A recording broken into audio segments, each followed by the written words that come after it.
Hello, welcome to another video in Yvonne Jenkins's kitchen. And Yvonne Jenkins is obviously from pinkinvestments.org, and this is just an introductory video really about ethical investments, and whether you're a beginner in thinking about your investments or your savings, or whether you've been have some awareness or some experience with investments or savings.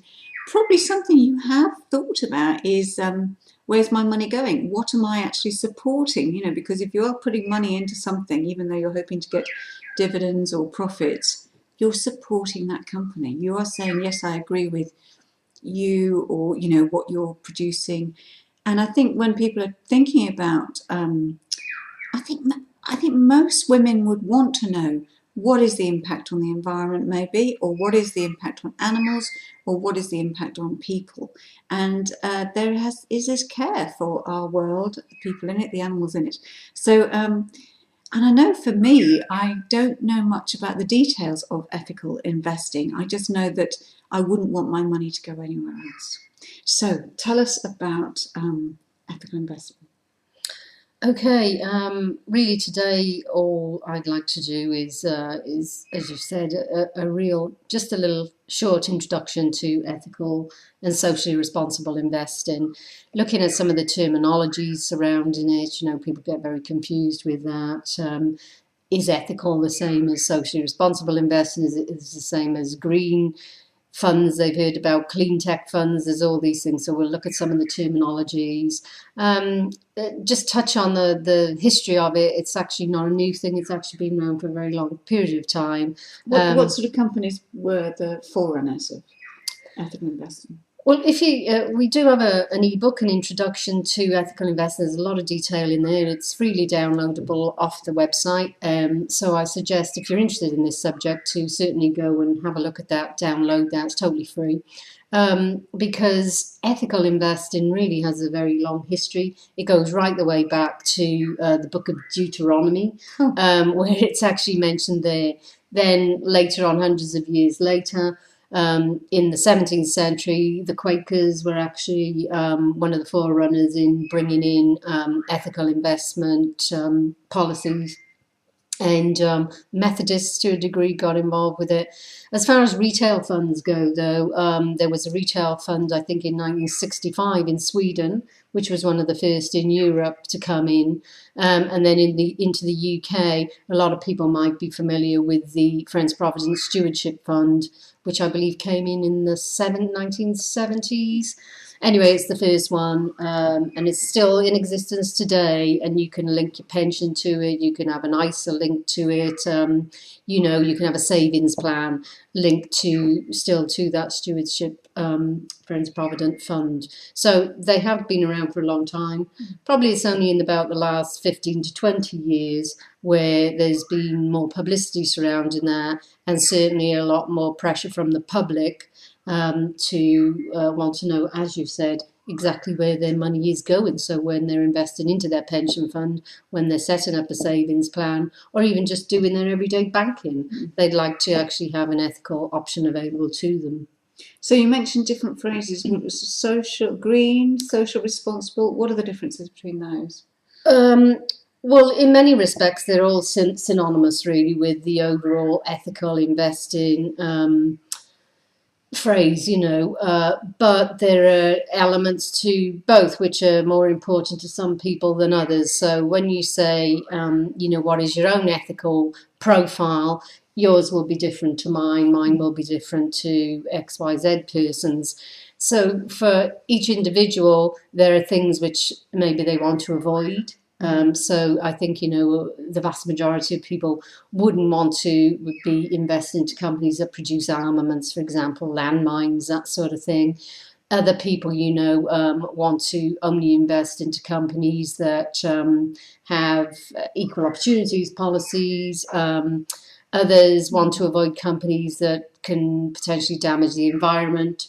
So, if you like, these things like socially responsible, green, clean tech, they're all parts of the same thing, which is an overall ethical investing, but just different angles on it, really. And I guess that comes under the environment, people and animals, what they most protect or most care about.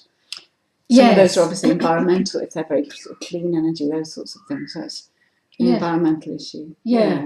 And those really, as you've just said then, really are the three main areas that the general public are most concerned about, really, is impact on humans, impact on the environment, impact on animals. Those really are the three main criteria.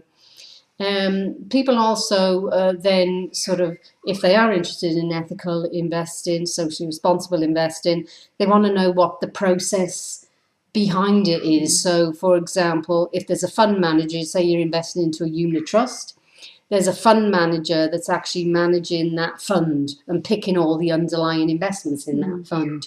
So they then want to know, well, how do they go about their job selecting the companies, the shares, the funds that are going into this particular investment.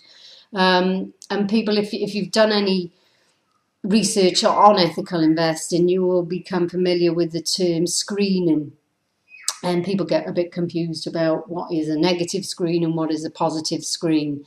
And it's simply that years ago, most of the ethical funds just used to use negative screens. So what that meant was that they screened out any companies that had a negative connotation. So, for example, as we were saying, they would avoid ones that produced any armaments. They would avoid companies that maybe produced tobacco, alcohol, avoid companies that damage the environment. So they put a negative screen across everything. Oh, come on, powdered milk in Africa, come on. Yes, that sort of thing, as well. Certainly, all of those sort of negative things they would screen out. In more recent years, they've now employed negative and positive screening. Okay. So they still go and screen out all those negative things, but also they put a positive overlay on as well to actively go out and seek companies that positively, go for equal opportunities policies, go for recycled materials in their head office, go for solar power in their head office. So there's a combination nowadays in general between a negative screen and a positive screen, and that's simply all that really means. That's really interesting, and I'm obviously interested in this for myself, but I know that I'm not going to do lots of the work myself. So how does pinkinvestment.org help me with this? Well, pinkinvestments.org, we are, as you probably know, a women-centric website. And one of the things which we got feedback from in the early years was that, in the main, most women were really interested in ethical investing and alternative investing rather than the traditional investing per se. So we do have a whole segment on ethical investing in the website. And I myself have an ethical portfolio, my own personal portfolio. And each month I actually share with the general public my portfolio pick for my portfolio. It's just a sample portfolio. I'm not saying it's going to be good for you or for your friend down the street or anybody else, but it gives you a sample of an ethical portfolio, and you can read up comprehensive research on the underlying investments in that. Also, we look at funds as well as ethical shares. And as I said already, we've got we're doing a series of videos now, but we've also got ebooks specifically on ethical investing that you can actually download for free off the website. Right. Yeah. So it seems like that there's, whether you're somebody who loves to read a lot, find out information about a particular company, organisation, that's on Pink Investments. If you just want to say, look, just give me a name and I'll do it, that's there too. That's great. So it sort of covers a whole range there. Well, we put out pure unbiased information. We don't give any advice. So literally we put out pure unbiased information, and people can do with that information what they see fit, really. So if they wanted to set up their own individual ethical portfolio, certainly they could get a lot of research from us for free, which might help in the selection and putting together of their own personal ethical portfolio. Yeah. And that just seems so important, because it seems to me that probably women particularly bring to the financial world an interest, a focus on ethical investing, ethical savings, rather Yes. than we just want the biggest dividend, the biggest profit as soon as possible, or over a long term, or whatever those, just that pure financial demand that probably dominated a lot of the financial world. Is that right? I imagine. Oh, absolutely. I mean, certainly in years when you have things like the Gulf War and stuff like that. If you had no ethical qualms whatsoever, then yeah, you would have gone out and found companies that were producing armaments and invested into those, and they probably would have been the top performer that particular year. But certainly, the vast majority of the women that come to pinkinvestments.org, in fact, over 70% of them say that ethical investing and knowing where their money is going and investing into things that matter for them is actually very important for them. Often I think because we're interested in relationship, we understand that if we are putting money into an organisation, we have a relationship with that organisation, and we always like to choose, don't we, who we have a relationship with. Yeah, and whether you think of yourself as an investor or not, if you've got a pension plan, a company pension plan, or a personal pension plan, then your money is invested in something. And very often there is an ethical option available, and a lot of people, if they're not aware of that, would like to become aware of it and would like to invest into that ethical option. Ethical banks. There's the Co-op Bank, which has been around for a very long time. There's other ones like Triodos Bank. So even just for term deposits, you can also have an ethical choice for that.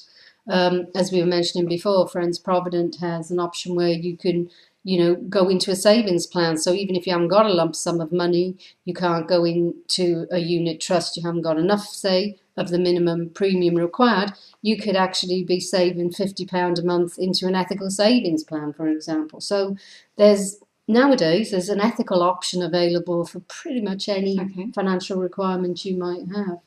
Final question, Yvonne, with this. So I know that we've been talking about how important it is, we believe, and a lot of you too believe in ethical investing, saving, and so on. But we want to make the money as well, don't we? We want our pensions to work. We want our investments to work. Do they work as well? The ethical companies and so on.